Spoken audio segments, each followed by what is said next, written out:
Yeah, so recording. Yeah, so now what we'll do is we'll start discussing some specific standard probability density functions corresponding to some standard random variables. So let me just give you a review of what we have done. So we said, okay, well, since we are talking about a probability, this is a model. So this is a model to study, let's say, systems or experiments which are answered. Okay? Answered means the outcomes are answered. So we start with that is what is called random. Okay. I mean, I also said random cannot be defined in true sense, but let us assume that it is defined in terms of the model. Then this is the model which we can follow to study such systems. So we start with a random experiment. Then we said, okay, we can define what is called the sample space. Sample space, this is a set of all possible outcomes. Okay, sample space. Then, so this is outcome, and then we have defined what is called the random variable. So random variable is like this is an association of numbers with the possible outcome. So this is like a function. Suppose the sample space is S, then it is from S to R, real numbers. So we associate numbers with the sample points. And then we said, okay, this random variable, the properties of the random variable can be characterized using something called the probability density function. So we call or probability mass function, depending on the context, whether the random variable is discrete or continuous. But in general, we'll say it is PDF. And then also we talked about what is called CDF, the cumulative distribution function, CDF, okay, associated with the random variable. And then once in, so this is like fx, which is probability of x equal to x, okay, when it is discrete, by the way. So otherwise, as we discussed, that it will be 0. So when it is discrete, the random variable is discrete. And then for the continuous case, we have defined it differently. Okay, we said, okay, when a function is said to be a PDF, okay, and so on. And then we call CDF, which is defined for both, which is x less equal to capital X less equal to small x for any x belongs to R. Okay, so this is a function which we denoted as capital F of x for any small x. So these are the two things, two functions, I would say, the probability density function and the distribution function, or the cumulative distribution function, which characterize the random variable. And we said, okay, how this kind of notation describes, let's say, an event. Okay, so basically we're computing probability of an event. And then we said, okay, some other characteristics of a random variable, which include what is called the mean, median or percentile, variance, okay, and more moment generating function, MGF. Okay, so we have discussed all this, that if you know these things, okay, then we can characterize the corresponding random variable. So now we'll talk about some specific random variables, rather some specific probability density functions, okay, which can appear in, in most of the, I would not say most of the, but one of the real phenomena we study, okay, for those kind of events or for those kind of experiments, these kind of probability distribution functions or the random variables corresponding to those random variables, okay, they occur very frequently. Okay, so before going to that, we're going to very specific examples. Okay, let me just say a few words about the discrete case. Okay, because discrete case is very nice actually. I mean, the way we have done continuous random variables, the way we have studied continuous random variables, similar way we can study actually also the discrete random variables. So the thing is, when we say, okay, here the sample space is countable. So it's like x1, x2, x3, whatever it is. It could be numbers or it could be whatever, and then we can associate it with numbers. Okay. So let's say this is my sample space. If we can consider also, let's say this is the range space of the sample space. Okay, doesn't matter. It's a range space of the sample space. That means these are the numbers which are associated with the possible sample points, and this set is countable. Okay, countable. It can be finite or it can be countable infinite. If it is finite, if it is finite, okay, we can let's say it contains n many numbers. That means, let's say, let us assume that this is whether it is discrete and it has only n possible values for the random variable. This is finite. In that case, what happens is, so we can talk about probability of, let's say, x equal to x1, probability of x equal to x2. So these are the values, probability of x equal to xn. So this is actually the PMF, the probability mass function in that case. But we can write this in terms of a vector. Okay, and this is a non-negative vector, meaning these entries are non-negative. Okay, these entries are non-negative, and this is a vector of dimension n. Okay, so we would say this belongs to R to the power n. So R to the power n is a vector space, as you know from linear algebra. So so this is a non-negative vector because the entries are non-negative. So this is a vector from R to the power n, and not only that, sum of all this, sum of the entries, because sum of all this, sum of the entries of this vector is equal to 1. So we can now look at this kind of all possible vectors, and they are actually all possible PDFs which one can define for a random variable with sample space containing n number of points. So there is a geometry associated with it. For example, is n equal to 2. Okay, what are the vectors? Let's say this is n equal to 2. Then what are the vectors which can be possible probability density functions or probability mass functions for any random variable? I mean, let's say 2 possible outcomes or or a range space having only 2 elements.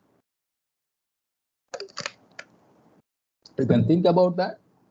What will be this? This is, let's say, x1 axis, x2 axis. X1 can take any value, x2 can take any value, and x1 plus x2 equal to 1. So if you pick basically any point here, which is, let's say, p and 1 minus p somewhere here. So then any point corresponding to this is actually a PMF. Okay, if n equal to 2, for n equal to 2. Similarly, you can talk about n equal to 3, then that will be a triangle, and you can go to the higher dimension. So basically, any PMF is nothing but a non-negative vector corresponding to this finite dimensional vector space if the range space of the random variable is finite. Okay, so this is also, I mean, there is a nice geometry here, which we did not discuss, but this also, I mean, in some books they follow this kind of a style because, you know, when we talk about, let's say, multidimensional random variables and so on, I mean, there are, let's say, sequence of random variables, not just one random variable, and we want to study that as a tuple, okay, an n tuple of random variables. So then this kind of explanation is sometimes very, very useful. Okay. Anyway, so this is just another look at how you can study this probability mass function corresponding to a discrete random variable. Okay, if n is infinity, so this is an infinite dimensional vector. Okay, this is an infinite dimensional non-negative vector. You could say it like that, and then accordingly there is a geometry. Okay. Okay, now we'll focus on some spatial discrete distributions, and first one is called, Bernoulli distribution. Bernoulli distribution.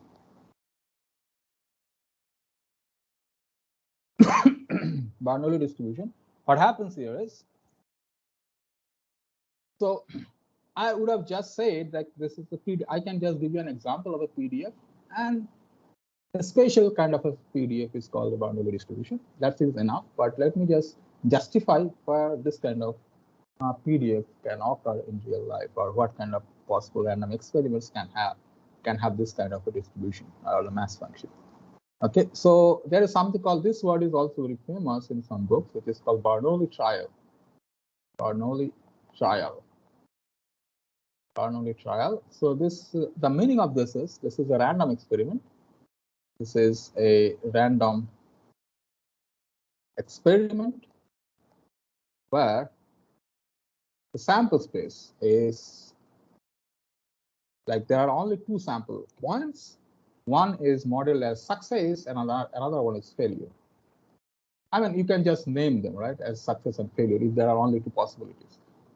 Okay, so this is failure. I mean, whenever the other thing happens, you can say failure. When another happens, you can say it is a success. failure. So S stands for success, F stands for failure. And then you can say, okay, the random variable, you can, so these are symbols. So you can say random variable, that corresponding random variable is, let's say 0, corresponding to this value, F, and S is 1. So this is modeled like this. So this is your sample space, S, here there is F, and here there is S, and this is the real line. Here there is 0, here there is 1. So failure means 0. This is how the random variable is defined. And this means 1. So this is X. Then we define the PDF, okay, which is like F0 is like probability of X equal to 0. We say 1 minus P, and F1 is probability of X equal to 1, which is P. Of course, P is bigger equal to 0. P is bigger equal. So this is the PDF, and this is what is called the Bernoulli distribution. So what is, okay, so I can write a function, okay, in the functional form for these two values of 0 and 1. So I can say in general, okay, let's say fx is equal to p to the power x and 1 minus p to the power 1 minus x, and x could be either 0 or 1. So this is my PDF. So this is what is called Bernoulli distribution or PDF, and P is called, this is Bernoulli. In fact, this is not a, so there is only one parameter here. So then I will say if there is a random variable which follows this kind of a PMF, then we'll say that random variable is distributed. This notation stands for it is distributed or it is sampled. Okay. So since we did not study what is sampling, so we will not say that. Or we would say X is distributed as Bernoulli P. So that meaning, so this meaning is that the PDF or the PMF corresponding to this capital X as a random variable is this fx. Okay, this is the Bernoulli distribution, and this P here is called the probability of success. Probability of success. So we defined what is called in general a PMF, and now we are studying a very specific PMF, where like we have a trial or we have an experiment where this experiment has two possible outcomes. One is considered as failure, and another one is considered as success. Okay, and this PDF, I mean, if we know the mean, the variance, and the MGF, the moment Gini function, then we know many things about this PDF. So you can calculate that, but let me just write it. The mean will be equal to P, and the variance would be equal to P times 1 minus P. And the MGF you can compute also, and this will be 1 minus P plus P e to the power T. So these are the characteristics of this random variable. These are the moments, moment Gini function, and of course the variance. Okay. So this is a very special kind of a distribution. The next distribution, what is called a binomial distribution. Binomial distribution. I mean, these are, I mean, what are the fun part we already have done. Now the thing is, we have to consider this special kind of a distribution. There is nothing much to study about, except the fact that how does this function and how do these functions like this PDFs look like, that we can study. And okay, like in which particular context meaning like which kind of random experiments this kind of a PDF can appear. Okay, this is what we're going to study during the next few lectures. So this is a very, I would say very standard. So I mean, you just only have to remember the context and the PDF. Okay, then you can think about it. I mean, this is okay. This is not a big deal. Okay, so binomial distribution, it is like, it can be considered as, okay, so you consider an experiment which is n number of mutually independent Bernoulli trials. That means Bernoulli trials. What does it mean? The meaning is, okay, you have say, an experiment which has two possible outcomes, like Bernoulli case. One is can consider as a success, another as failure, like tossing a coin, like head and tail. And then you perform this experiment n number of times, independent. That means, let's say you toss a coin 10 times, and each time you toss the coin is independent. The outcome in each particular toss is independent of the outcome of your next or the previous tossing. So such a situation, like when you have n mutually independent random trials, then with some success probability, let's say P, with success probability, because when you are considering Bernoulli trial, then there is a success and there is a failure. This is modeled like that. So with success probability, let's say P, then we'll say that I define a random variable X, which measures the total number of successes. Number of successes in this n independent trials, Bernoulli trials. This is my random variable. This is my random variable. Then accordingly, I want to define what is fx, which is probability of x equal to x. So basically, let's say you are tossing a coin n number of times, and these are the possible outcomes. Okay. So what can happen? So let's say n here is 1, 2, 3, 4, 5, 6. N is equal to 6. Okay, 6 times you're tossing a coin. First one, you can have head, you can have tail, you can have head again, you can have tail, you can have tail again, you can have head. So these outcomes are all independent. So the head appears with probability P. This can be considered as a success, and tail can be considered as a failure. So this will happen for 1 minus P and so on. So now what we're considering is probability, the number of success, total number of success. Okay. What is that? Yeah, total number of success. So basically, what is the probability that I'll get, let's say here success is H, okay, 2 or 3 or 5 or 4 or 0 or 6 number of successes. Okay, that is what my concern is.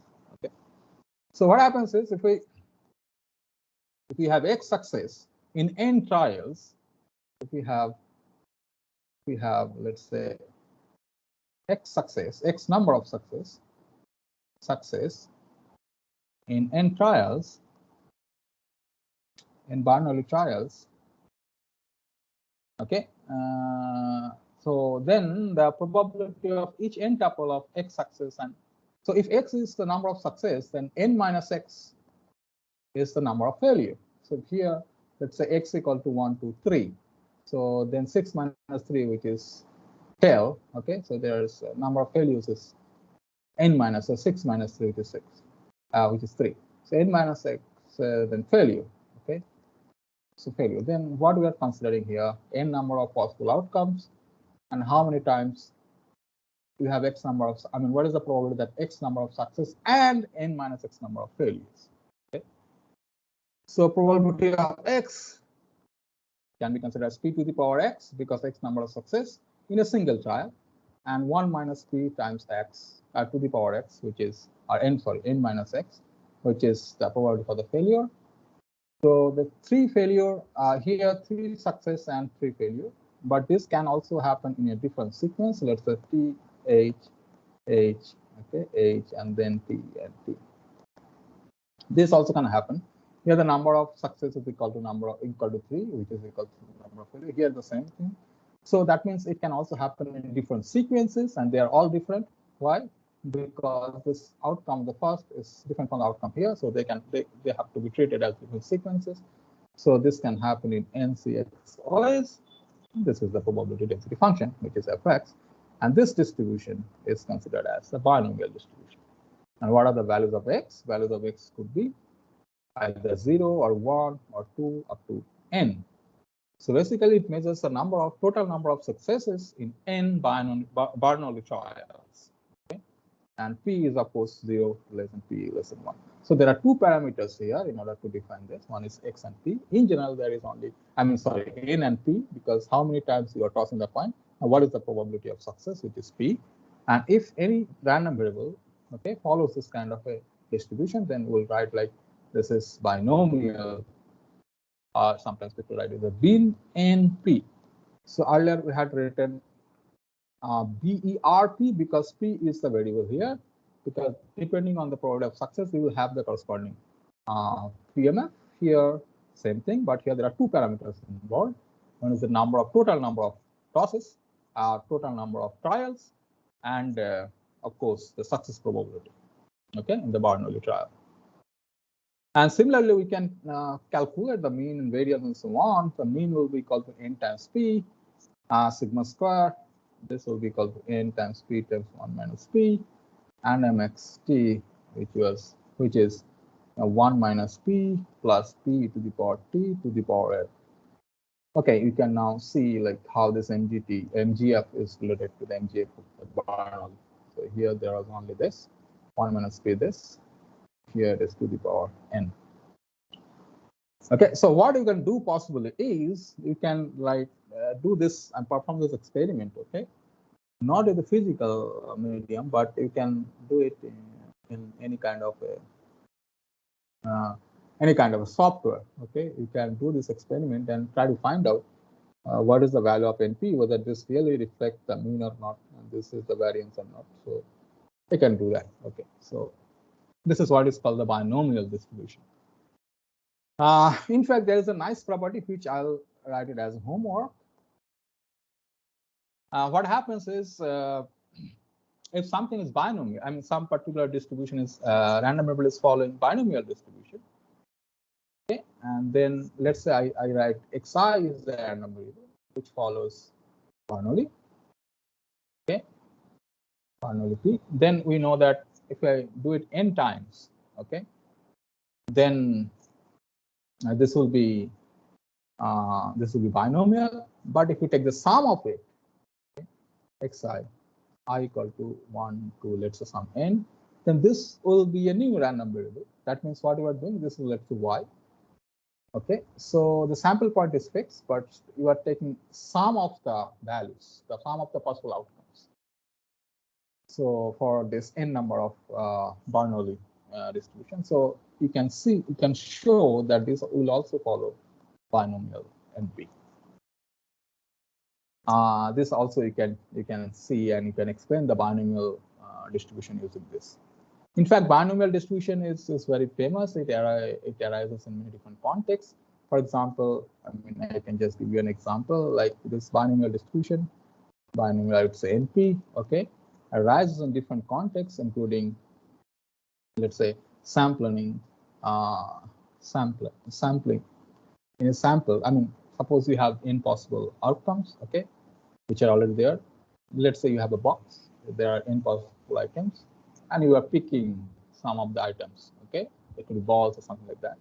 And let's say you are picking those with replacement, then it will always follow binomial distribution. So arises in sampling in a random sample, okay, with of n items with replacement. You can justify yourself. This can also be homework. Then this will also follow binomial. Okay. Yeah. Now we'll talk about another random variable, which is called geometric random variable. Geometric random variable or geometric distribution. So in the case where we have, let's say, an independent. So here also the assumption is n independent Bernoulli trials. So you are tossing the coin, let's say, n number of times, and then I define a new random variable. It is not the total number of success, but it is the trial number on which the first success occurs. The first success occurs. Okay. For example, I mean, you can have a sample space like this. Let's say S, first time you get the success. That means this X is then defined as this 0. With the first time you can have, sorry, not 0 to 1. So the first success, the first trial, okay, in the first trial itself you got a success. You can have like FS, first failure, then success, then it is modeled as 2. So this is how X is defined. then you can have FFS. FFS, then that means you got a success in the third trial. See, so I am assuming that it is an independent random variable, but this is not needed actually, because we do not know, because the number of trials is not fixed. You are just keep on tossing or keep on having the trial, okay, and whenever the first success happens, then you just note it down. Okay, you just note it down. So in that case, I will say this is the corresponding random variable, and then so the corresponding PDF or the PMF is like probability of x equal to x. What does that mean? That means the first success occurs at xth trial. So the probability that first success occurs, okay, at xth trial. So that means before that, everything was a failure. For example, here, first success occurs at the third trial. So the previous two trials, there was failure. Okay. So that what is the probability of that? So these are all independent. So probability of this is P, so the success is P, but a failure is 1 minus P. So it will be 1 minus P whole square. 1 minus P times 1 minus P times P, because this is linearly independent. I mean, this is independent random variable. So you can say like this is 1 minus P to the power x minus 1 times P. Okay, because x minus 1 times there was failure, and the first success occurred at the xth trial. And where this x could be anything, so you will keep on having the trial. So I should say this goes to infinity, not just n, because this is not known. Let's say you are keep on doing this. Okay, you keep on doing this thing, and whenever the first success occurs, then you note it down. So this is how the random variable is defined. So yeah, so this is the probability mass function, and you can of course compute the mean, which is 1 by p, the variance, which is 1 minus p by p square. Each you can compute. I'm not just computing. And the MGF will be equal to p to the power t divided by 1 minus p to the power t. And this is, you would say that this will converge. I mean, this will have when this is less than, t is less than 1 minus p, minus log of 1 minus p. As you can see when you are computing the, what is called the MGF. But this random variable is actually very, very famous, because this is a random variable, okay, which has the memoryless property. Okay, there is something called memoryless property. I'll not say much about it. Memoryless property. Because yeah, so it can be discussed in much more details whenever you study stochastic processes. Then this will be focused. Okay, this memoryless property. So memoryless property means probability of, let's say, x is bigger than some m plus n. Okay, given that x is bigger than n. Okay, so this is just probability of x bigger than n. What does it mean? So x is bigger than m, says this is a value. So let's say success occurs at m plus nth. If you already know that success will occur, so this is quite, let's say, these are the corresponding trial, and this is the first trial, the second trial, the third trial, the fourth trial, and so on. Okay, so x bigger than n means this is, let's say, the nth. So that means the first success will occur, okay, at more than nth trial. Okay, this is given.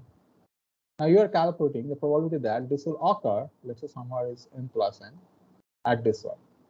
That what is the probability the success of this n plus, the first success will occur, okay, at more than n plus n, these two numbers, n and this is n plus n. And what it says is, memoryless meaning, this probability is equal to this probability that x will occur, the first success will occur at more than m number of trials. Okay, so then these two probability are same, meaning that it is a memoryless property and it can be shown. I will not prove it because this proof is very, very long. That any random variable, this will be discussed in much more details when you will study what is called the stochastic process. In particular, we will be studying Markov process or Poisson process. Okay, so there this will be discussed in much more details. So any random variable, let's say x, okay, is geometric if and only if let's say if and only if, but only if it has the memoryless property.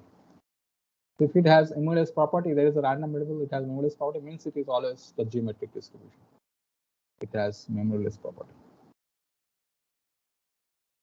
Memoryless meaning what happened previous, it does not have any record of it. It does not have a memory to record it. Okay, that's called memoryless. That's a memoryless property. Like here, what happened previously, it has no record of it. Okay. So this probability is same as the probability of this one. So yeah, so it can be proved. Okay, this can be proved, but this will be discussed in another course. But I'm just noting it down, like, because you will see sometimes memoryless property. Okay, in different kind of situation. Okay, which probably I will consider again this word later on, but depending on the context. Okay, so then we'll again maybe say a few words about this property. So there is also a note is that there is a difference between geometric and binomial. The difference is being like binomial. I mean, this to remember. Yes. Sir, will you please tell again like how this is memoryless property? I couldn't. Yeah. So this is the meaning of it. So this is hidden in this particular equation, you could say. What I'm saying is, so there are m minus m trials here. This is nth trial, let's say. Or the nth trial means x is what? X is the here. The trial number on which the first success occurs. Okay. So x is bigger than n, meaning what? The first success will occur in more than n number of trials here. Okay. So this is known. This is suppose you know that there is a coin, let's say, it has two possible outcomes, or anything where it has two possible outcomes. So one is more or less success, another outcome is the failure. And you know that the first success will occur at more than n number of trials. That you already know. The first success has occurred in more than n number of trials. Then the question is, we are calculating, this is the conditional probability, the left hand side. Your question is, then what is the probability? So let's say that head will occur, okay, after 2 trials. Okay, that has occurred after 2 trials. Now I'm first finding what is the probability that it will occur, the head will occur, okay, at more than the 4th trial. Okay, so what I'm saying is equal or more than the 5th trial. And I'm saying is that this is equivalent to saying in between whatever the number of trials is, so there is a probability for that after those many trials, the success will occur. So this previously did not occur, or it occurred, and previous did not occur means at least up to n, the success did not occur because probability of success, the x is bigger than n. Okay, so the success occurred after n trials.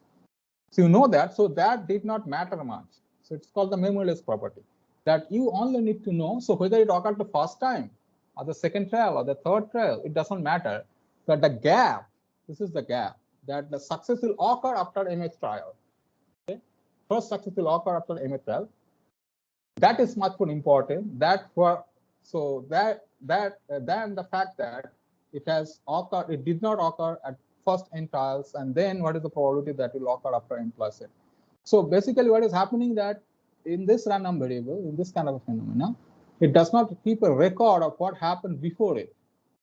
It only focuses on the fact that what is the interval, what is the length, okay, how many trials you need to have the first success to occur. So it does not matter whether you had 10 times this trial or 100 times this trial, but you need to only know that what is the gap, minimum gap. Let's say the first, I say that the probability or the first success will occur at the 10th trial or more than the 10th trial. That means wherever there is a gap of 10th trial, the probability is always fixed. Previously, what you have done does not matter. This is always fixed for any n. Whenever there is a gap, okay, then this probability is always fixed. Then what is the probability that it will occur after those many times? This is always fixed. Okay, if you know that this did not occur. Okay, so this is what is called. But anyway, so this will be discussed in much more details, a lot of examples. I don't want to focus on it, but I just want to point it out. Okay, I just to mention it actually that there is something called the memoryless property. In fact, you will see there is something called the Markov process, which has this memoryless property, and it comes from geometric distribution. Everything will be discussed whenever you study the stochastic process. But if you dig in this particular condition, then you will see yourself that what it is possibly called a memoryless property. And a random variable is memoryless if and only if it has this particular distribution. This is very important. So in any kind of a problem, okay, where you see this kind of a phenomena that it has this memoryless property, you'll see the reading the question possibly that okay, it has this memoryless property. Then you can make sure that okay, this will be following the geometric distribution. Okay, I'll talk about what kind of question. I'll also give you examples later on. Right now, I'm just defining what are the PMFs. Okay, I'll be talking about this. But what I want to keep a note out of it that in the binomial distribution, the number of trials is fixed, and here the number of trials is predefined. Let's say n number of trials, but here it is not. Okay, this I should make a point of it. Note of it. In binomial, the number of trials is predefined. Okay, whereas in geometric, depending, you can see, because what will happen is you'll see that there are different kind of questions, and from the questions you have to guess. There could be possibly some random variable in the question, which is asked. That's what is the probability of something, and you have to define according to random variable, and then you have to make a guess depending on the problem in the context. So what is the possible PMF? What is the possible distribution? And then you know all the possible. So suppose you identify the possible distribution, that this could be a geometric distribution, this could be a binomial. And then you know all the means, the formulas for all the mean, variance, and the MGF. From there, you could answer some of the questions. Okay? So for example, in the case of data analysis, we do not know. So here, when you say it's a random variable, it means all the data points, okay, they are somewhere here on the real line. You get some values. For example, I'm measuring heights. Okay, I'm measuring some weights. I'm measuring some temperature, whatever it is. I suppose the weather. Okay, what is the temperature? How much rain it occurred? Let's say in last let's say 100 years or last 10 years. Okay, then I have these points here. These are my data points. Then I'm trying to check. Okay, what is the probability that the rain the next year will be like on average will be some number x. Okay, some milliliter, whatever the unit is. So some x, okay, x units. You're going to do that. And the question is, previously what had happened, you would try to justify yourself looking at those data points. Suppose you know the corresponding probabilities, okay, then you can of course define this PDF and then try to see. So let's say you get this PDF, okay, these are the first year, the second year, let's say 100 years. You've studied this for, you have the data, okay, for 100 years, okay, and this is how this looks like. So let's say these are the rains, okay, the amount of rain in each year, let's say, okay, this is the y-axis, let's say, some amount of rain, okay. So basically your data is then this one, if I draw it like x-axis, y-axis, and this one and so on. So these are your data basically on the y-axis. These are the days, are the year, let's say on the x-axis, 100 days or 100 years. And you have this data on this axis, okay, that these are my data points. So the data points are the numbers now. Now the question, if I ask you, what kind of a distribution is this? And you have no clue. So distribution meaning what? There is a random variable x. What is the random variable? So this is discrete, I can say, what is the probability that the random variable is defined like x equal to x, meaning let's say this is some milliliter, whatever the unit is. So x units, let's say, what is the probability that the rain will occur? X is the probability, random variable which measures that, the amount of rain, let's say. Amount of rain will be equal to some x number, okay, some x amounts. You can also get that in different years, these numbers are very, very different. You do not know.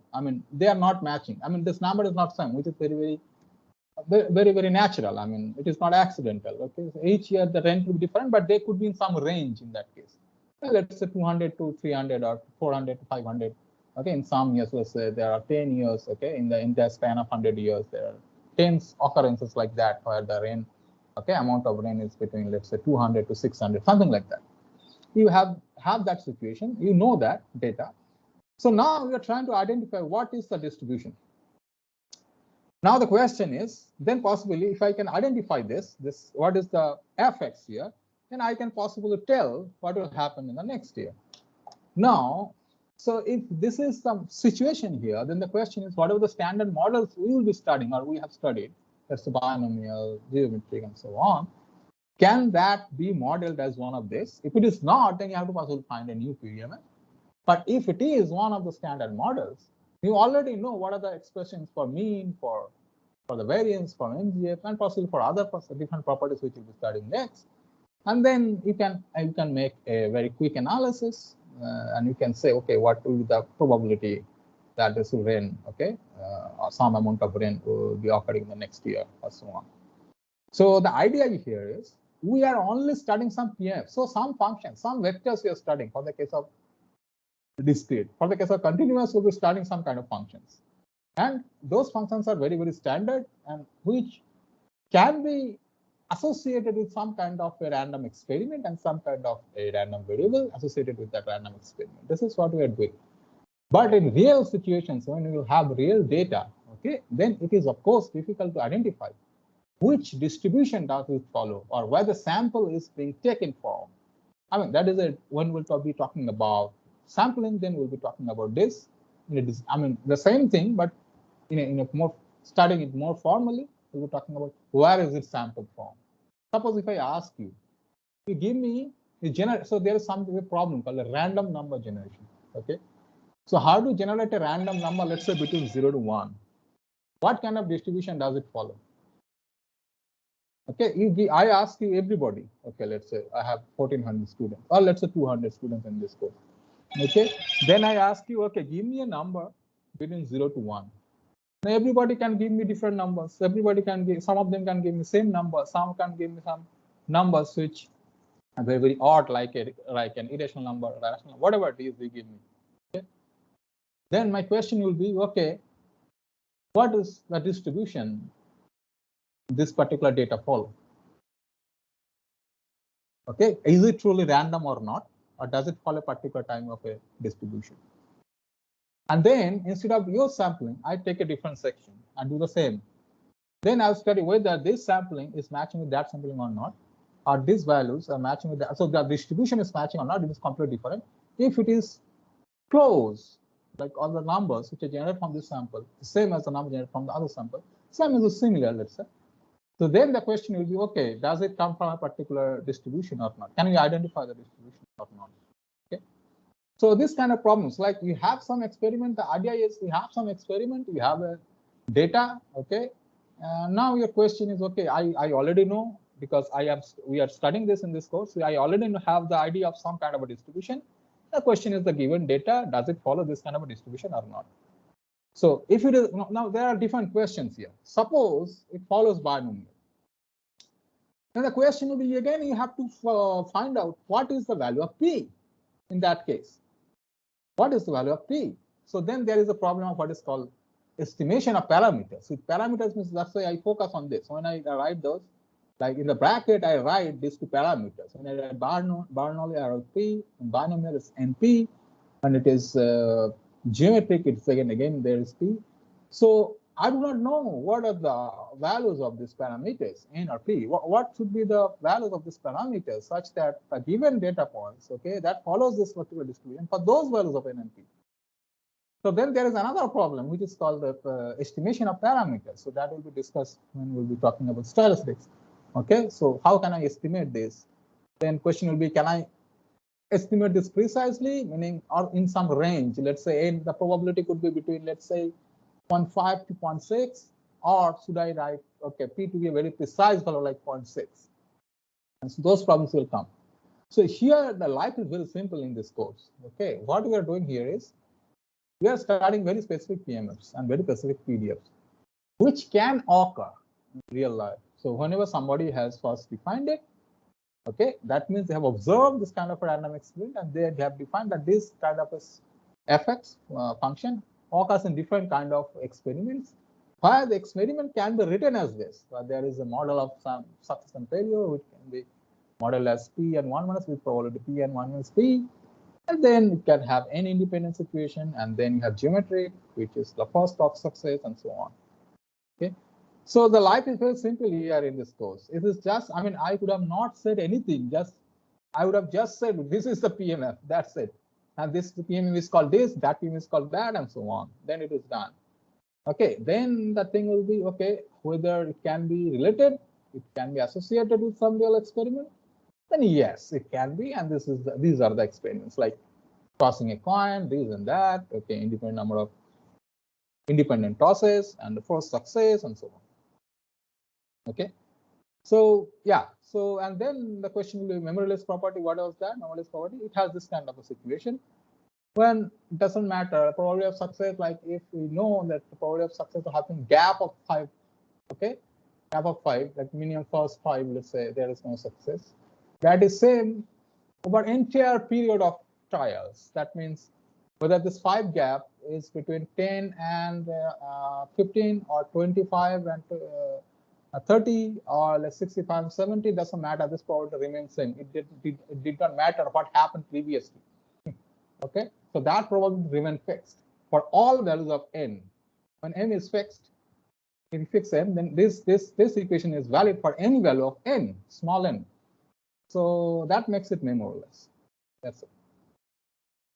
Okay, so in binomial, the number of trials is predefined, whereas in geometric,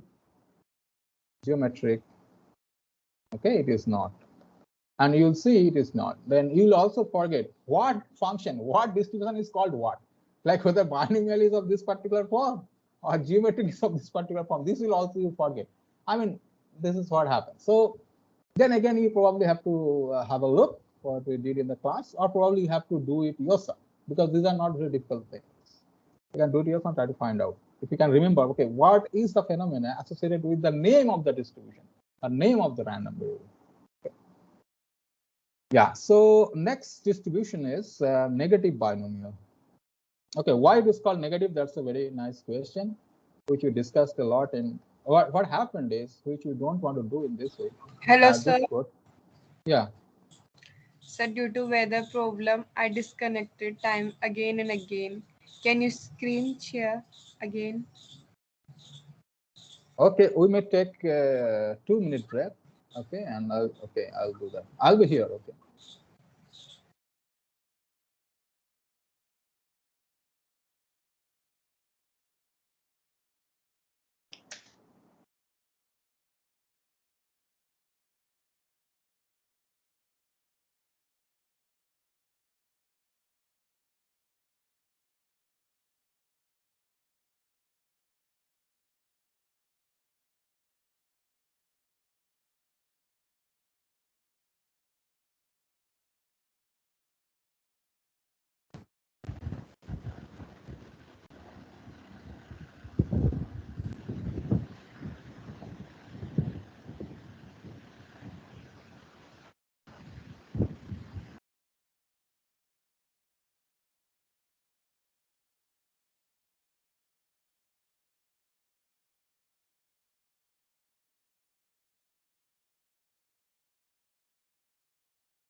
Now it is visible, sir.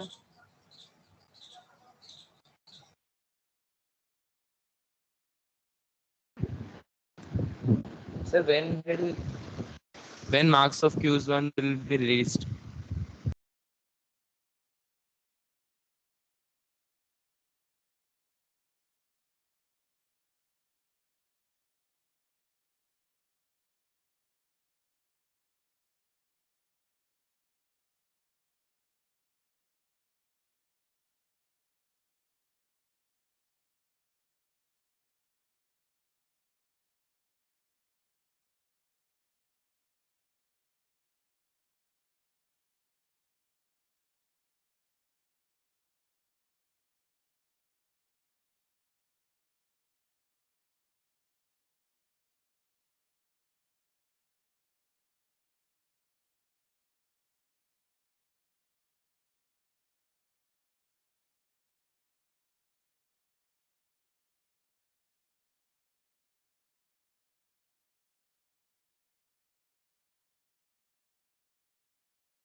You are not audible. You are muted.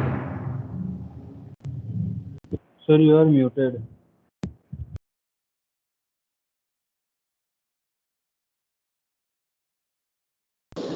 Oh, sorry, I said many things, but okay, unfortunately, okay, I forgot to switch it on. Anyway, so whatever I said, anyway, so let us focus on this. X is, I mean, I said something about the conduct of this course in the previous semesters, and then, okay, how we are following it this semester. But anyway, that maybe I can say it later on. So X, let's say this is a new random variable here. We have a similar situation where we have this Bernoulli trials, independent Bernoulli trials, and now we are asking this question. So this is the random variable which measures what? It measures a trial number, okay, on which let's say R is success occurs. This kind of a generalization. Put R equal to 1, then you get back to geometry. Trial number on which R is success. Okay, so this is equivalent to saying is that X denotes the number of trials needed to observe the RS success. Okay, in a sequence of trials or in sequence of Bernoulli trials, independent Bernoulli trials. Okay. So here, what is the meaning of probability of X equal to small x? It means what is the probability that can anybody tell me what is the meaning of this? The trial number on which RS success occurs. That means the X is trial number for some RS success occurs. Okay. So probability of X equal to X is equal to what? Probability that X minus and X minus 1 trials contain R minus 1 success and X minus R failures times something, because these are independent. Okay, so let's write it. Like the first x minus 1 trials contain r minus 1 successes, and of course x minus r failures times, because they are independent, that's given, that RF success occurs in the xth trial. Okay. So probability of x equal to x means RF success occurs at xth trial.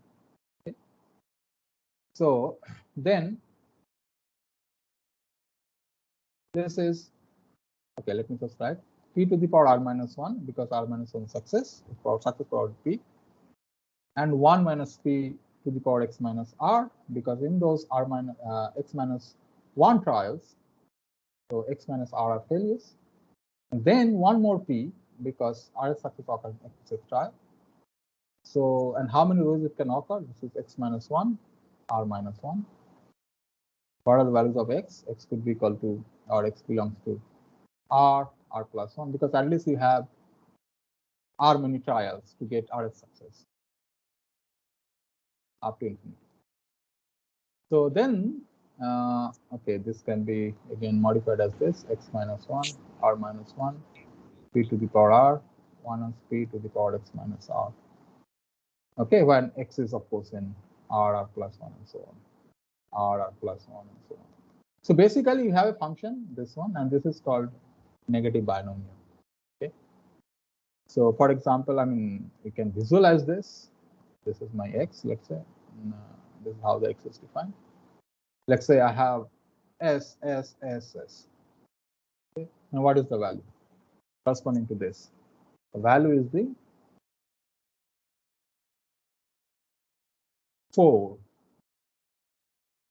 success. Let's say f s, and this will be 5. Okay. Let's say s f s. Then this value will also be 5. Okay. Let's say f s. So the 4th success occurs in 6th trial. So this is then 6. Let's say my r here is 4. That means the 4th success occurs in how many trials? Okay, in which xth trial? So this x is equal to 6 here. So this is how x is defined.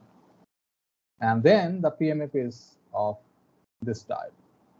Okay, and we'll write like x distributed as n bin negative binomial RP. Here R is the variable. Number of success. Okay, RF success. Okay, so R is a variable here. And in this case, in this particular distribution, you'll see that computing mean and variance is very, very difficult. However, you can compute this MGF, and the MGF is like this. MGF will be this, from which you can, of course, find the mean and the variance. So MGF will be like this: 1 minus p to the power t to the power r, when p is less than minus log 1 minus p, and then you can find that this mean is r by p, and the variance will be r into 1 minus p by p square. Okay. So first of all, we started talking about Bernoulli. Then we have independent Bernoulli, which is binomial. But in binomial, we measure total number of success. Then we talked about geometric, the first success. Here is the negative binomial, where it is RX success in X trial. So these three are the very, very fundamental discrete distributions.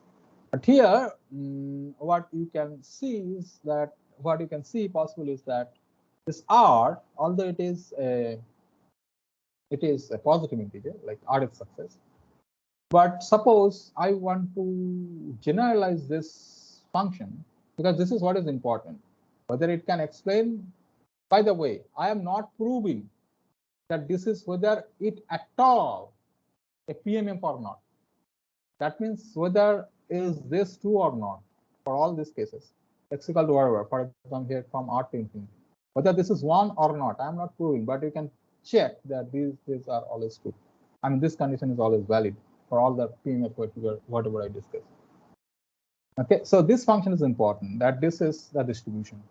So here R is a parameter, and if we allow, we permit this R also to take non-integer values, that means it is not related to this kind of random experiment, but as a function we are generalizing it, then it will give you a very nice function, which I'm not telling, but you can just a note is that you can possibly, I mean, you will find a connection with this. What happens? This function, okay, this function can be nicely written in terms of a gamma function. Okay, gamma function we probably have studied in Math 1 or Math 2, and gamma function is like a generalization of this, what is called the factorial. Okay, factorial is for integer. Here you can also have non-integer values, and then you end up with the gamma function, and you have the gamma function here also if you include R to be a non-integer number, and then this can be generalized into a nice form using the gamma function. Possibly generalize. I mean, I'm just mentioning it. Okay, this is nothing to do with your syllabus or anything. Then, like, can possibly you can possibly generalize this. Okay, you can possibly generalize R to take non-integer values,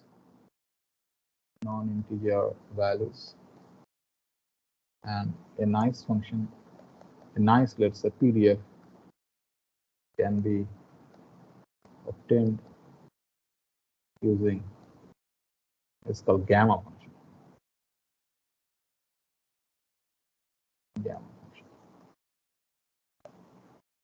Okay, so now we'll talk about one more distribution, which is called hypergeometric. This is called the hypergeometric distribution. Hypergeometric. So you see that we are trying to associate the random variable, I mean the PDF with a random variable, which may occur in real life. But when we'll come to discussing continuous random variables, then we will not bother about it. We'll just give you the definition of the PDF, and that will be enough. So, I mean, yeah, we'll see what we can do. So in this situation, we have two scenarios. I mean, we have a scenario here in this particular experiment or in this particular distribution. To first assume that you have this sample space where there are two category of elements. So this is class of category 1, and this is category 2. Okay, category 2. Category class, whatever it is. So let's say, so there are some objects. Okay?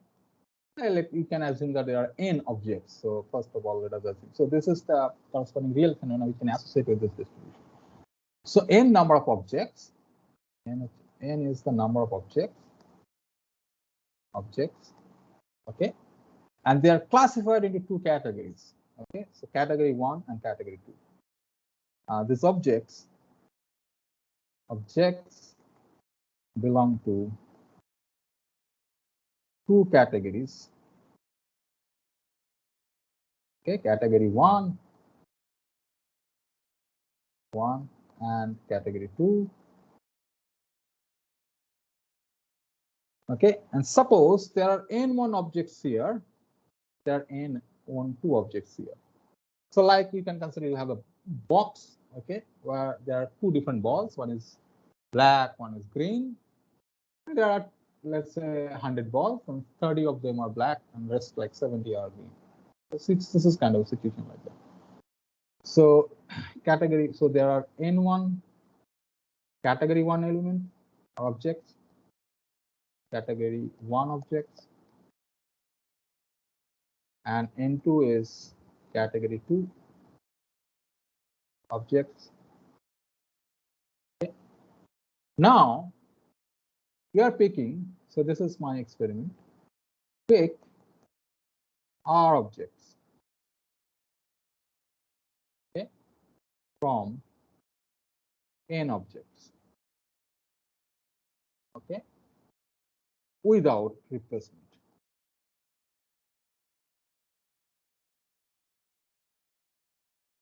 See, when it is with replacement, we said it will follow binomial. Okay, from n objects we are picking r objects. Here we are picking r objects from n objects without replacement. Now, what we are interested in here to find the probability, or calculate the probability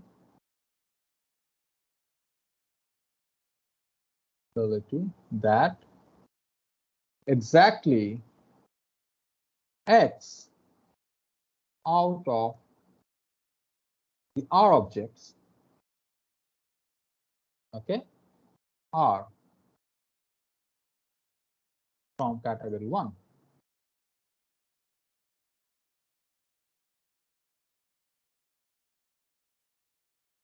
So you are picking R objects, okay, pick R objects, and we want the probability, the probability of the event, but out of this R, X number of objects are from category 1.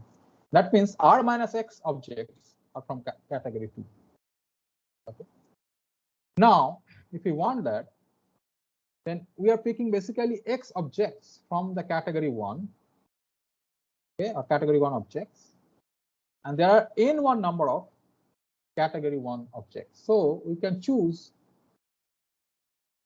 this X objects from n1 objects in these many ways, n1 Cx.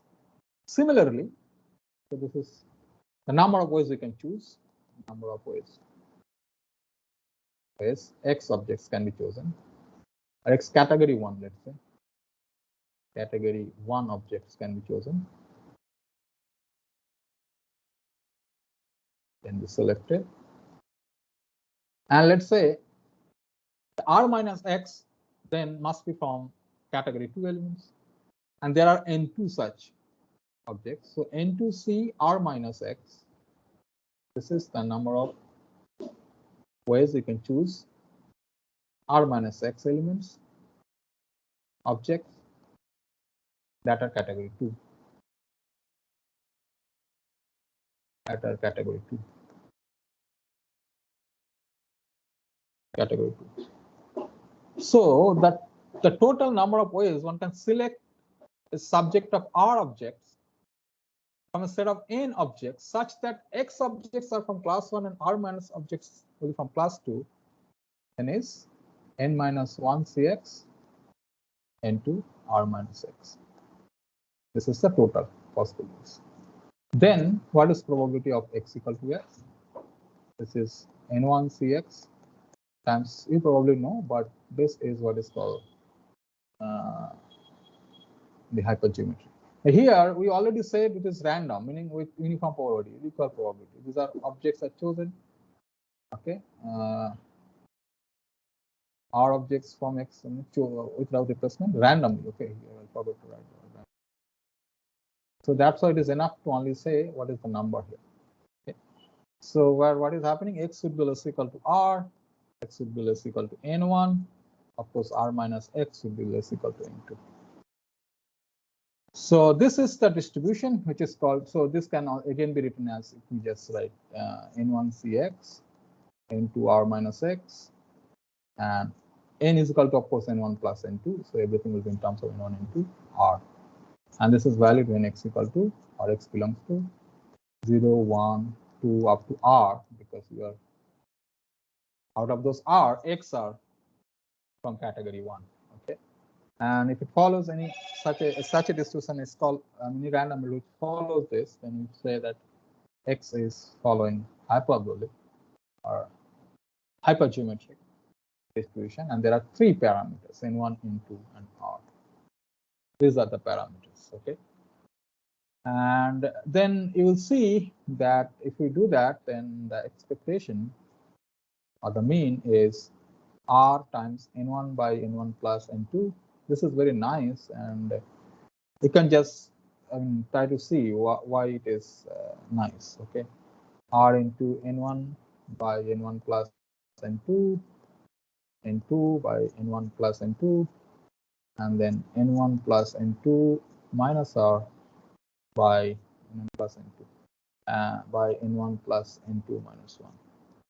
These are the what is called the mean and the variance. Okay, and computing the MGF. Okay, I'll give you the homework. Try to find out and see what happens. Compute the MGF. Okay. Now, so this is what is called hypergeometric distribution. Now we'll be talking about one more distribution. Excuse me, sir. Most, yes. Sir, is this distribution bound to? Is this distribution bound to having only two categories? Like it can't have more than two categories? No, you can generalize that. Okay, but for this distribution has a very specific.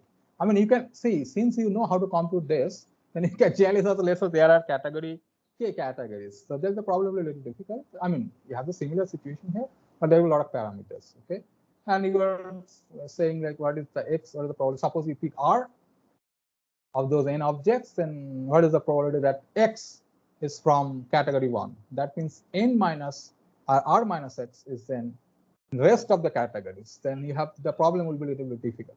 Okay, the question will be whether you can have this kind of a nice formula for writing the calculating the probability or not. You can just try it out. That is a good question. Okay, but this distribution is only called hypergeometric, and this is only concerned with two categories. And then you are computing the probability from the first category. And first and second are immaterial because X is the first from the first category, or X objects are category 1 objects, then R minus X is category 2 objects, right? So you can say R minus X equal to, let's say, Y, and then X will be equal to R minus Y. Okay, so it doesn't matter whether it is category 1 or category 2, but to make it formal, I said that's, let's say, category 1 objects. Yeah, then we will talk about one of the most famous distributions which occur in many real life situations. In fact, you will see that in COVID-19 modeling, okay, people will consider this kind of a distribution. I mean, where did this kind of a distribution? That is the question. But in different calculating maybe modeling for real life situations. For example, okay, we also perform some work on like prediction for COVID-19. I mean, number of infected people, okay, infected with COVID-19.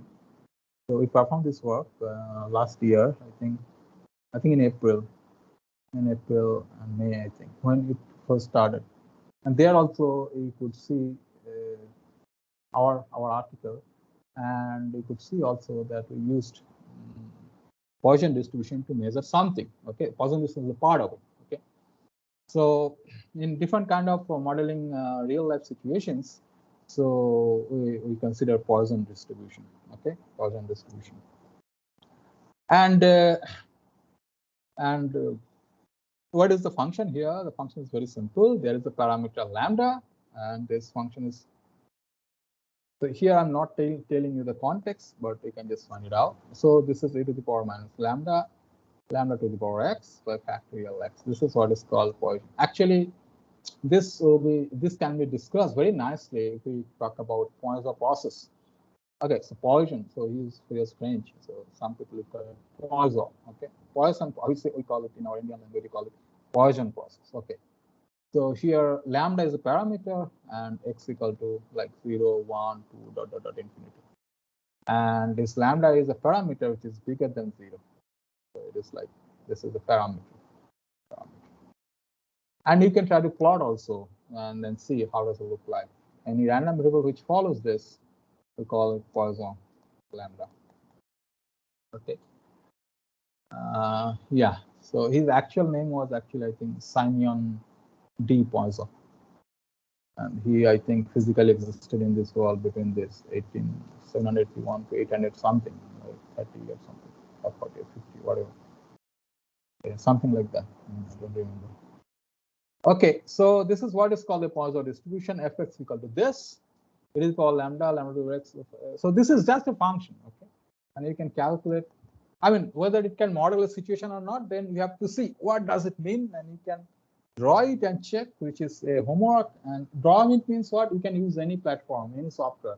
like a C programming. I mean, it is available everywhere. You just type in Google that you want to draw the Poisson distribution. Okay, so you can plot it using Python or whatever way you want to, because you want to, let's say for different values of lambda, you want to check what is happening, how does this function look like, and so on.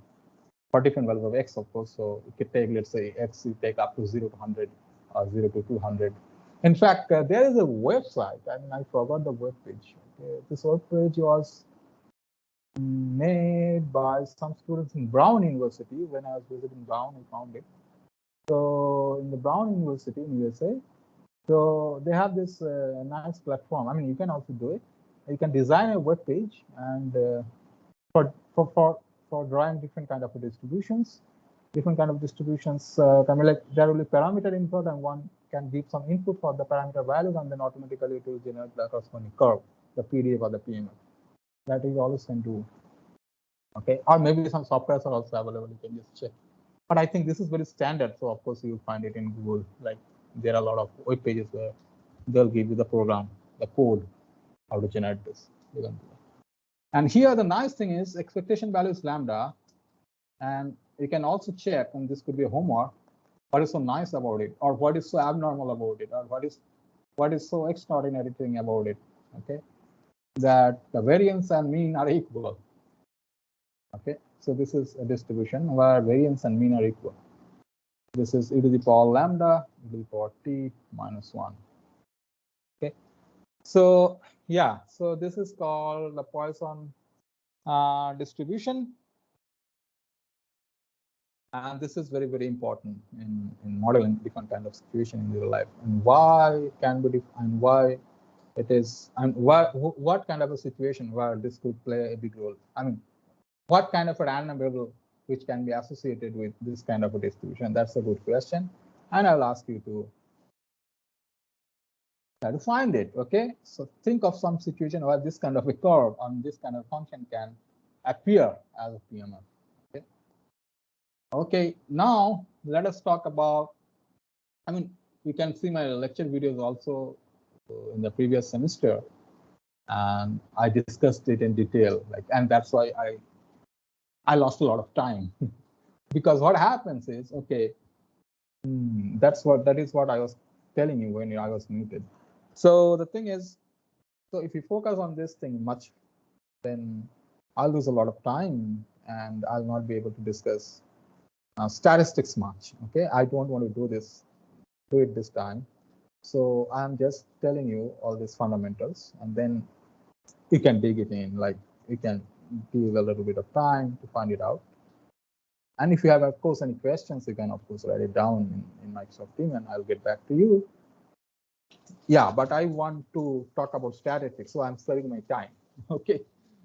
Okay. So then now, so these are basically the standard discrete distributions, or distributions corresponding to discrete random variables, which I wanted to talk about. Okay, now I want to focus on continuous distributions. That means distributions corresponding to continuous random variables. So continuous, some specific distribution, continuous distribution. Specific examples which can occur in real life. Okay, so the first of all is what is known as uniform distribution. Uniform distribution.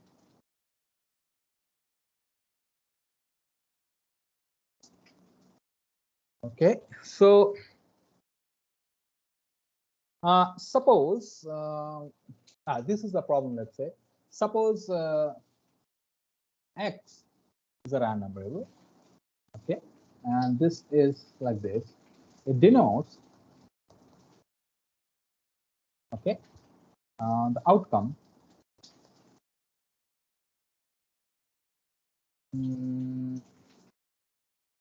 when a point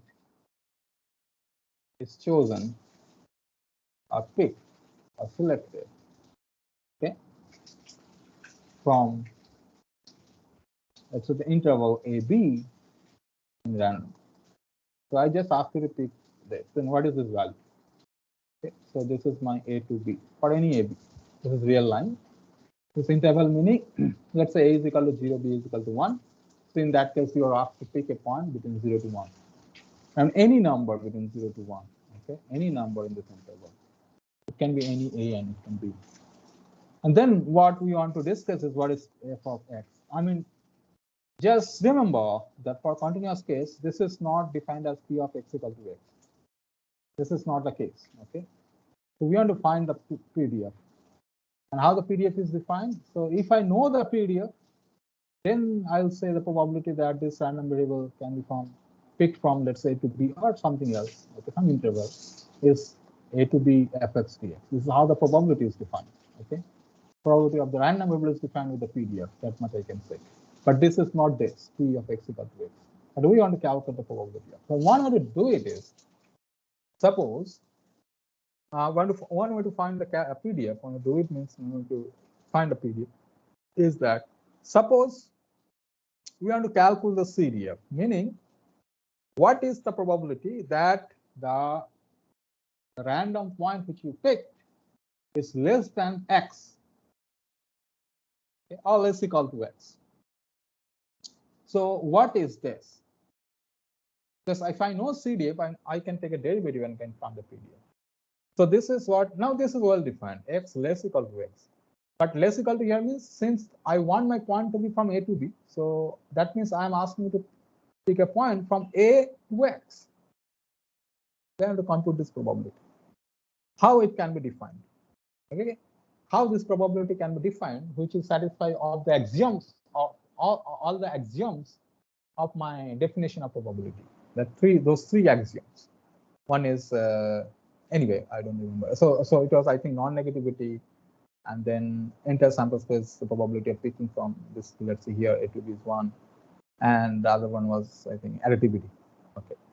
So anyway, so one way to do it is that you can define it possibly length of ax. So this is what I emphasized on when we talked about continuous case, length, area. So when I said when you throw a pen on the wall, okay, so you cannot talk about hitting at a particular point, but you can talk about hitting at a particular region. So you have to divide this wall, or the region of the wall, into different parts. Let's say you can divide in different parts, and then you can say, okay, what is the probability that this will hit in this particular region?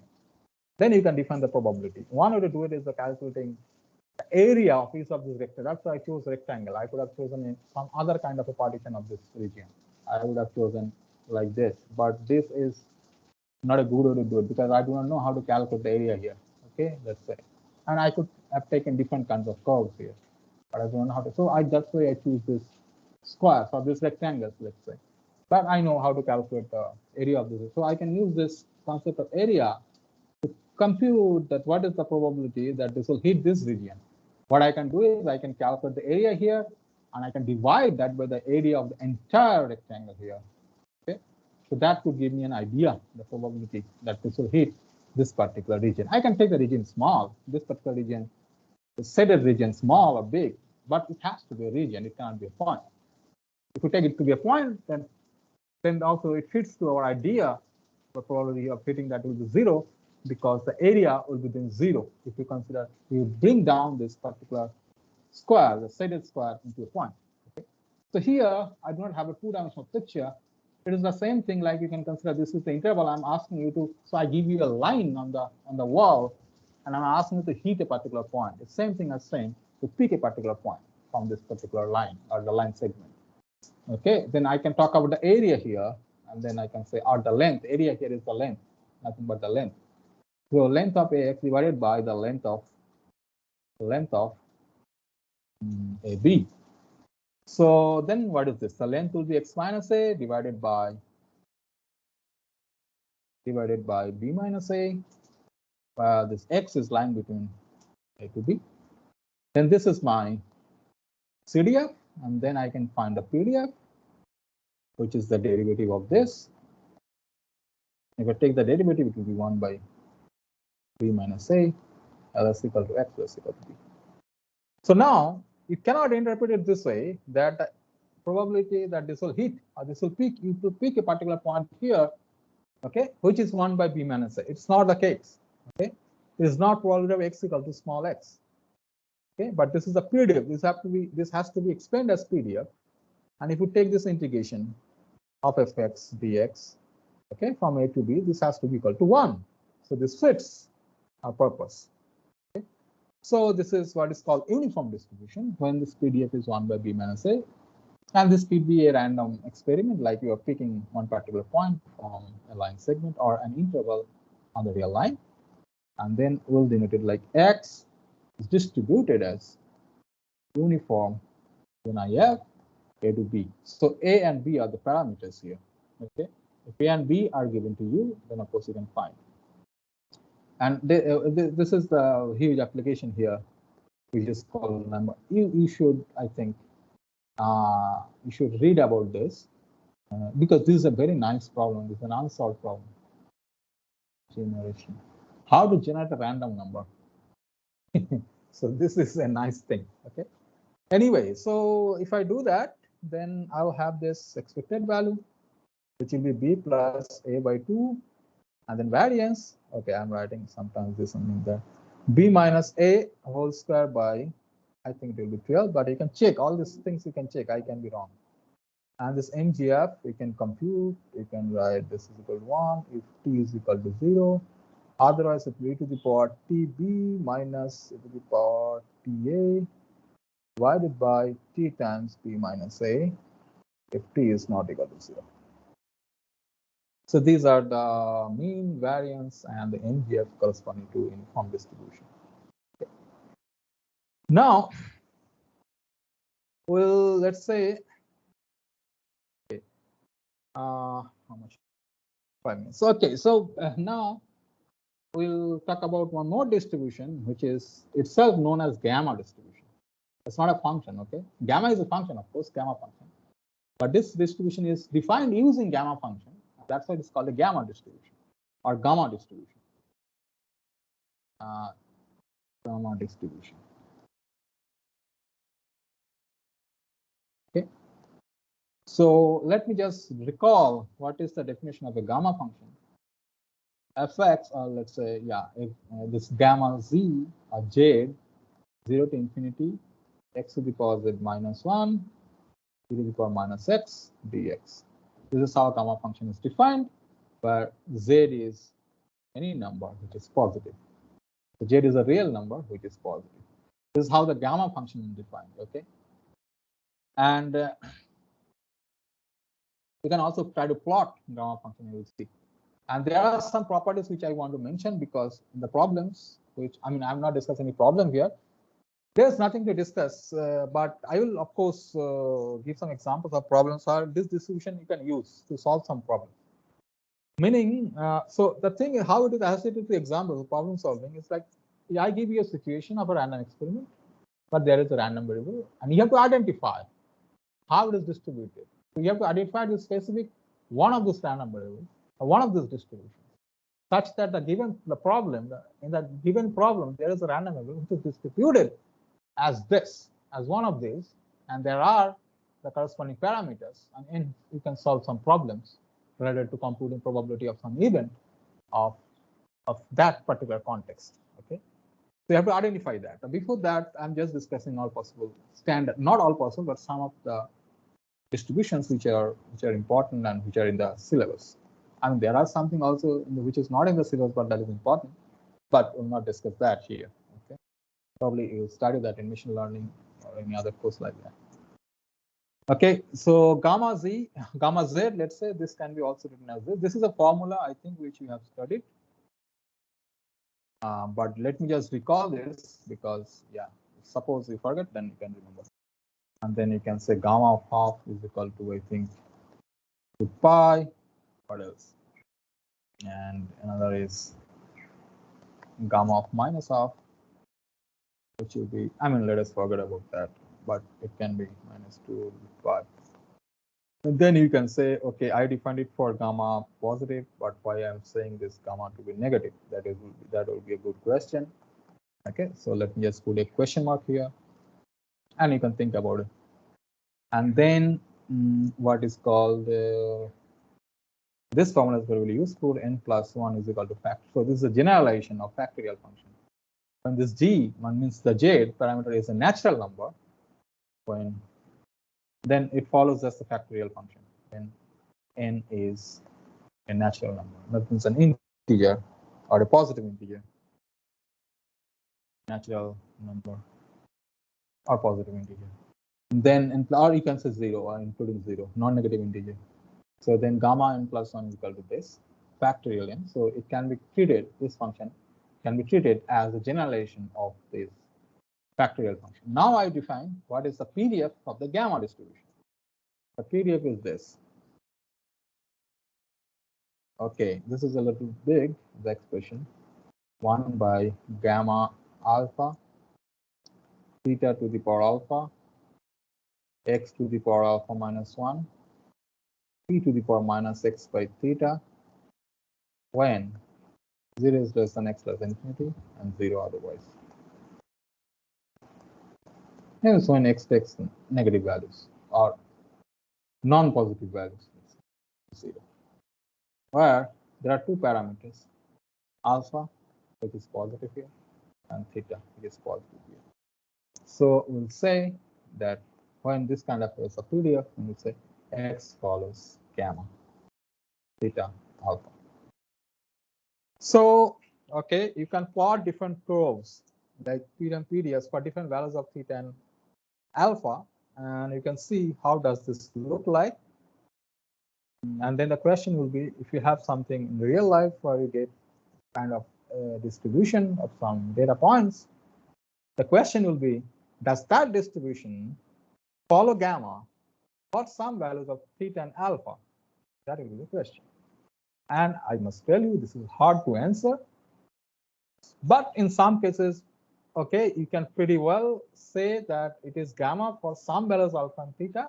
But in that case, your job will be to calculate the value of alpha and theta, for which that given data, okay, can fit into this particular distribution.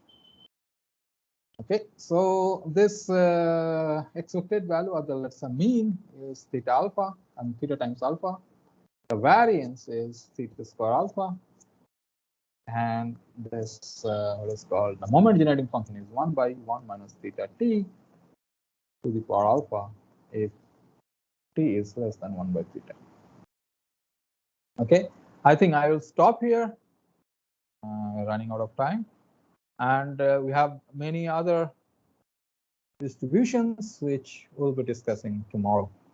Okay, so if you have any questions, you can ask me now.